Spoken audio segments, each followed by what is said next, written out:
hello and welcome back to the channel. This is the day 3 of me walking up the big hill to get some lunch. I'm already a little bit out of breath, but that's neither here nor there. We are shooting on the DJI ACTION 4.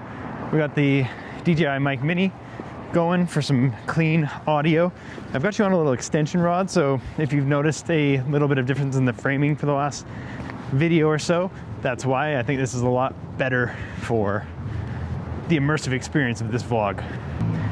In today's video, I wanted to talk about what I think makes a good image, as opposed to like the technical things, more of the artistic decisions that somebody makes to give their videos an overall feel. You go, boom. Why did the vlogger get hit by a car crossing the road? To get to the other side. I don't know what I'm saying. I'm trying a different way today, by the way. I'm going up these alleys as far as I can go. Instead of walking on the main road, I walked on the previous road last time. I'm going straight up the alleys. So what I mean by like creative look is when you look back at old footage, there's a nostalgia you get from watching an old TV show or something shot on film versus digital, all of these things. And I'm not talking about any one thing in particular, but we can all agree that there's a feeling that you get when you look at those things that's different than, say, watching a movie that was come out today. And I haven't really put like a name to this yet, but it's something that's a very fine line when all of these new cameras are coming out that are really good. They're extremely good.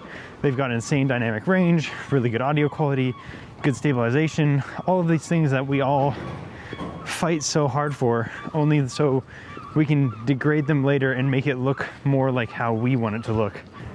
I just think of a lot of the decisions that I make with action cameras don't really make any sense, and they're technically bad, but they give my overall viewing experience a completely signature look that no one else is really doing. And it's a combination of things that give it that signature look. And I'm not saying this is right or wrong, but there's intention behind almost every decision that I make for this channel. For instance, the aspect ratio in which I film these videos is 4:3 instead of the traditional 16:9. So it's more square-like, and it's not nearly as common as it used to be. Like, this used to be the normal TV format. The reason that I chose this format was actually first by mistake. I saw that the sensor could record in its full sensor, so full open gate of the 4:3. You're getting more resolution on the top and bottom, same on the sides, so you're not losing anything by shooting in 4:3. So I initially started shooting in the 4:3 because I figured it just gives me more latitude to play with the 16:9. If I want to frame a little bit higher or lower later, I can do that. But after shooting in the 4:3, I kind of liked the feel that it gave, and I thought, you know what, not a lot of people are shooting in 4:3, and that already gives your video a visual difference from everyone else's. Just the fact that the aspect ratio is a little bit different gives a different feeling immediately. Some people really don't like that, and that's completely okay. I'm not even sure if I like it more than traditional 16:9. I just think when we go on in this video and I tell you more of the other things I'm doing, it just has a feel to it that I've grown to like. Like the way that I color grade, for instance, is definitely more of a filmic approach. Like, I'm even using Dehancer, which is a specifically emulating old film stocks.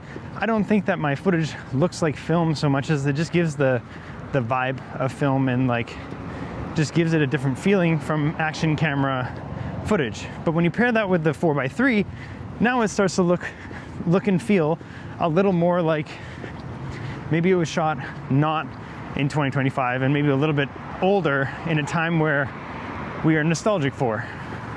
The next thing is that because action cameras have such a deep depth of field, that already makes it feel older, because in the olden days, they didn't have access to super fast like 1.8 lenses, and when they did, they often stopped them down to get the better quality out of the lens anyway. That's a completely different topic, but you understand what I'm saying. Already just having a deeper focus makes the footage look like it was shot in an older time, so to speak. So now you got 4:3 You got a film-like color grade, deep focus, and I'm also using ND filters on an action camera, which is one of the biggest no-nos in the book. But guess what? I really could care less what the technical specs are and why, oh, but it ruins the stabilization. Well, guess what? If you've been watching my videos and you like watching them, every single one has been shot with an ND. Yes, look up here at the trees, there's gonna be a little jitter. Why are you looking up there? Look at me, bro. We're talking, I'm having a conversation with you. And like, obviously you can look off, I don't care. I'm just proving a point that people are analyzing your video when it's on YouTube, or when they're trying to decide if they should buy a camera, they're analyzing it in a way that is not natural to how you view things. And I think the problem with that, for the most part, is that people learn from creators on YouTube and people who are making tutorials about cameras and showing people how cameras work, not in the context of what the viewer is looking at, but more in what somebody who knows is looking for in a technical aspect. And I think that's completely wrong. That's not the way that you should be approaching looking at your videos. For instance, if somebody tells you, oh, don't use ND filters with an action camera because it ruins the stabilization, go out and try it. If you like how it looks, if you don't like that, then like, one second. Some more city bullshit going on. No one cares. You guys are not doing anything. It's just like, look at that guy. I don't know if you can see him. He's literally watching probably YouTube. He's probably watching this YouTube video right now in his truck. What I'm saying is that to a degree, it just comes down to what you think looks good, what you think feels good in conjunction with all of the things that you're doing to create your videos. It's like someone saying, look, you can't put pickles on a steak sandwich. And you're like, well, I actually like pickles on a steak sandwich. Fine, go ahead and put pickles on it, but don't start preaching to everyone like, oh, you shouldn't do that because Jack told me that pickles don't go on that. ND filters mess up your stabilization on action cameras. No doubt about that. You are gonna get way better stabilization without using ND filters. But guess what? I don't want perfect stabilization. I don't like perfect stabilization. It ends up, to me, creating this stagnant flow where me as the viewer, I forget what I'm watching. So I love ND filters for the motion blur. Like, I like having that natural motion blur going on around me. It has nothing to do with cinematics. It feels better for me watching the footage, especially when you pair it with the color grade. You pair it with the 4:3 aspect ratio, and all of a sudden, my videos have a specific look. When you click on my video, or if it comes up on the play next, you know it's my video before you see my face because of how the video looks and how it feels. And a lot of that is because I'm not afraid to break rules that I've been following for a really long time. I'm not afraid to make a decision for myself what I think is going to resonate with an audience or make it look better. And this is not a unique thing to me. Anyone can do this. But what it requires is you making decisions for yourself and not relying on other people to tell you how to film. So what I think is, like, if you're watching a tutorial, perhaps you watch my color grading tutorial, you might take a piece of, you might be like, oh, I didn't realize the stacking order of how to grade things was so important. That might be the only thing you take away from my video, and that's great because that's going to help you build your own look as opposed to just copying mine. But what I say and what I do is quite literally just that. It's what I do and what I like to do. It doesn't mean it's the right way to do it, and it doesn't mean that there's a better way to do it. But most of the things that I do these days are intentional. I don't care about the stabilization. I don't care that the aspect ratio isn't what you're used to. I like the overall look. When you put all of these little things together, all of these little incremental changes create a look that I think is very particular. Like, maybe I'm completely full of myself, but you tell me, when you turn on my videos, is there a distinct difference and feel to it, or am I just completely lost in my own world? I hope that was a somewhat coherent rant. What I'm saying is sometimes you can take imperfections and make them, this is my friend Cam Lee. That's really funny. that sometimes you can take imperfections and things that are technically bad and make that a stylistic choice that makes it right in the end, because you know why you're doing it, you know why you're breaking that rule, and it actually becomes part of a signature look. Like in a lot of ways, a lot of the things that have become normal and right, such as like having a fixed shutter speed and all that stuff, was somebody deciding, hey, we should do it this way. And at the time that they decided that, it probably wasn't considered the normal thing. Anyway, that's just a little boom off my head. We're here for lunch. So unfortunately, as you can see, there's no chicken, but that's not a problem because we're gonna go get chicken from over there. But let's see. This sweet and spicy broccoli was insanely good. Pineapple fried rice.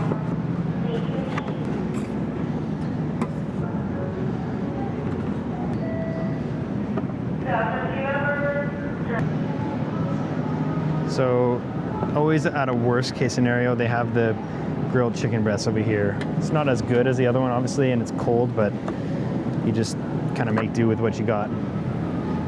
And there we go. So this is feeling a little hefty. It is 1 o'clock. I did have a really late meeting, so we're way past lunchtime. I think we're sitting at around 13:56.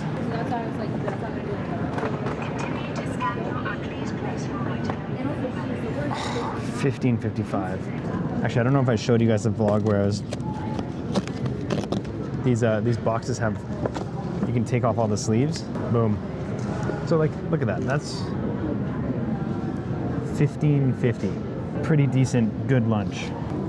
This spicy broccoli, next level, man. Next level.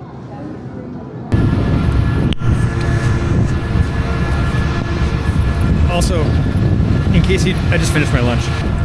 I could easily cut those parts out, but I always think that it adds to the character and it adds to the feeling of subtly reminding people that they're watching a video and that things are happening in real life as we're going, and like there's exposure changes happening, and sometimes people comment like, oh, like things are really underexposed or overexposed.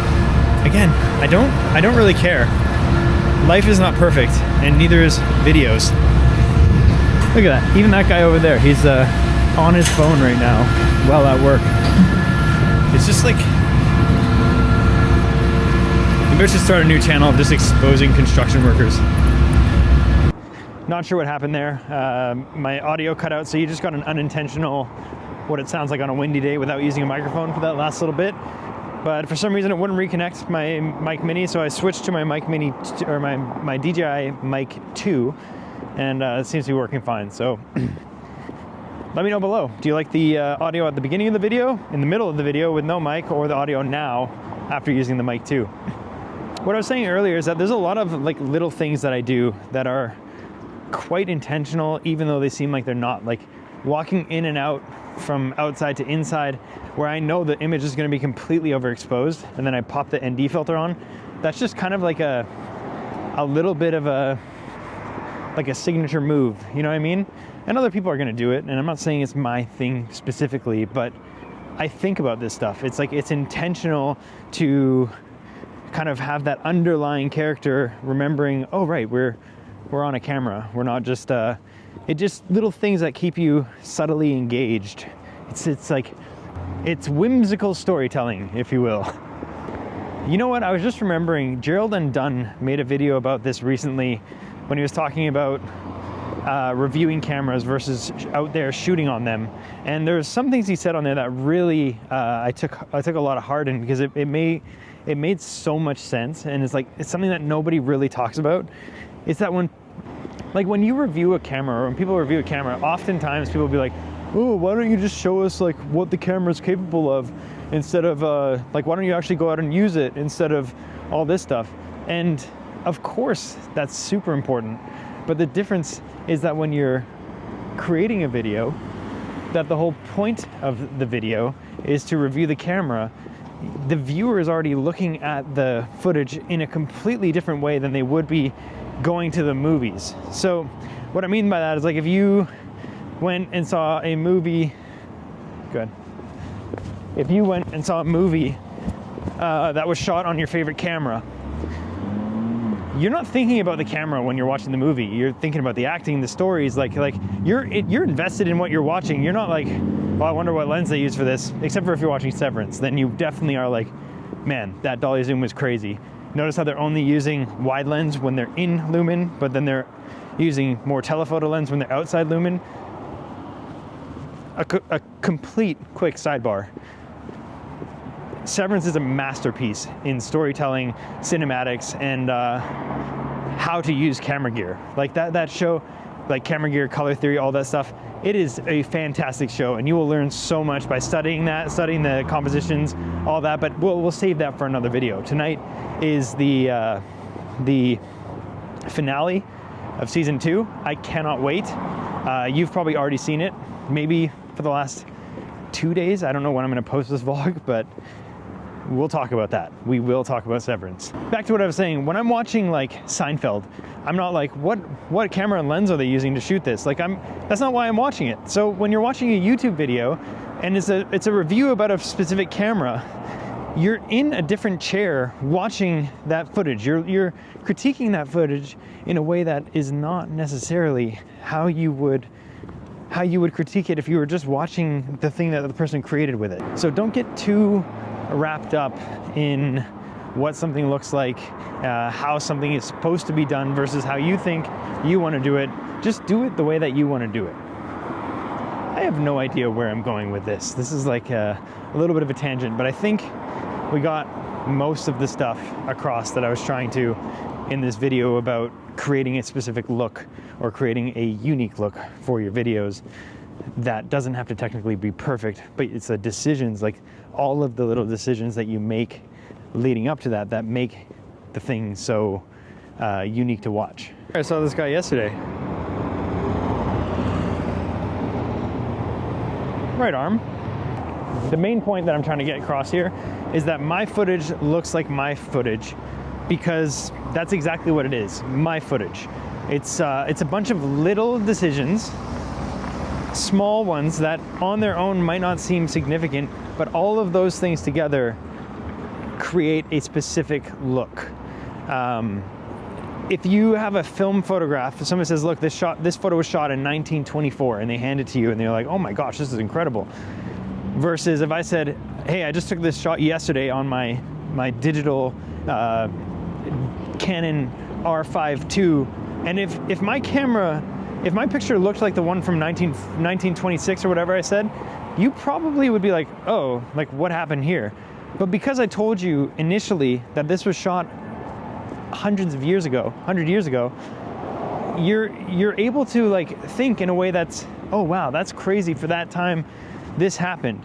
And a similar thing that I'm trying to do here, and I think it's resonating a little bit to some degree, is my footage is allowed to have a little bit of shake here and there because of the other ways that it's processed and the other ways that the whole experience is handled, because the whole thing looks like it was shot on a different time on a camcorder or something like that. Not a camcorder, but like a small point and shoot camera in New York or something. Maybe I'm just like up in my head, but does any of this sound remotely like what you're thinking, or am I just completely insane? It's probably a little bit of both. I hope it's a little bit of both. If you're noticing that the exposure got a lot better, I switched the ND to ND8 because I had it on ND16, but it's a very cloudy day. I guess a bunch of people will sound off in the comments that I should just not use ND filters anymore because I made a mistake for today. Guess what? I don't care.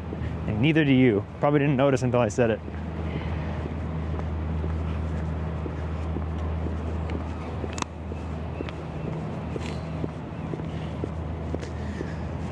I gotta move a divider up into my office. And I don't know. Maybe this is the end of the vlog for today. Or not. I don't know.